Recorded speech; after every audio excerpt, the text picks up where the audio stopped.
ये बड़ा बच्चालन सा शेर नहीं है कि मतलब रंजिश ही सही दिल ही दुखाने के लिए आओ, आप फिर से मुझे छोड़ के जाने के लिए। तो आप ये क्या मतलब आप ये शायर क्या कहना चाह रहे हैं? अगर आप इसका ऊपर का देखें तो क्या ये कि मतलब आप ये बच्चालन बनाई, तो आप अपने महबूब से कहले आओ और मिलो और फिर चले जाओ, तो ये कौन सी मुलाकात है साहब? तो फिर इसके पीछे की जो तहकीकात है वो एक तो साहब दुबई का एक मुशायरा था और फराज साहब की मोहब्बत में सिर्फ इतना सा इख्तलाफ था कि फराज साहब जो हैं लेट लतीफ़ थे, बहुत देरी पसंद आदमी। हाँ मतलब सुकून परस्त है कि मतलब अगर चलना है कि अच्छा मियाँ चलेंगे ना, रुक जाओ ठहर जाओ, कितनी जल्दी क्या है, 2-4 साल रुक जाओ।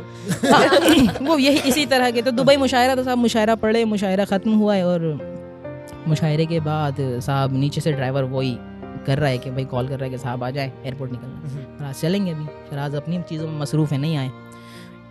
ये हुआ कि भाई मतलब कि भाई फराज को बोला गया 3-4-5 मरतबा, इतना हुआ कि ड्राइवर ऊपर आ गए, उन्होंने बोला कि साहब अगर अब नहीं चले तो फ्लाइट छूट जाएगी। ठीक है, फराज बोले चलो मियाँ चल ही ले रहे हैं। फराज आए, गाड़ी में बैठे हैं, गाड़ी चली ही थी तो उनको एक दुकान दिखी और उन्होंने बोला कि यार 2 मिनट रुको, मैं बस गया और आया। तो ड्राइवर ने बोला साहब अगर रुकेंगे तो फ्लाइट सच में छूट जाएगी। बोला अरे नहीं लगा रहा था टाइम, बस जाऊँगा और आऊँगा। तो फराज गए, कुछ तोहफे खरीदे हैं दुकान से, आके गाड़ी में बैठे हैं, गाड़ी में रेडियो चल रहा है। तो रेडियो चल रहा है, तो रेडियो पे खबर सुनी है, फराज ने वो खबर सुनी, लेकिन फराज ने वापस, आप होता है ना कि आप कुछ ऐसा शॉकिंग सा सुन लें और फिर उसके बाद वापस आप सुनना चाहते हैं कि ये क्यों है, तो कंफर्मेशन के लिए फराज ने ड्राइवर से पूछा कि क्या हुआ। तो ड्राइवर ने कहा कि पाकिस्तान की मशहूर शायरा परवीन शाकिर जी, उनका इंतकाल हो गया।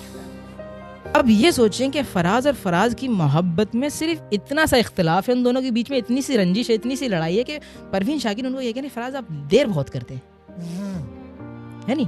तो अब सोच इसमें और सामने वाले शख्स, और इसमें एक सूरत हाल ये देखें कि जिस शख्स के लिए अभी मैंने तोहफे खरीदे हैं और मैं आया और मैं पाकिस्तान पहुंचूंगा और ये तोहफे उस शख्स को दूंगा और पता लगा वो शख्स ही नहीं है और उस एक्सीडेंट हुआ। हाँ, तो इतनी झुंझलाहट में फराज का वो उस दुकान से एयरपोर्ट तक का सफ़र कहाँ गया खुदा जाने, लेकिन जैसा कि होना था फराज की फ़्लाइट छूट गई।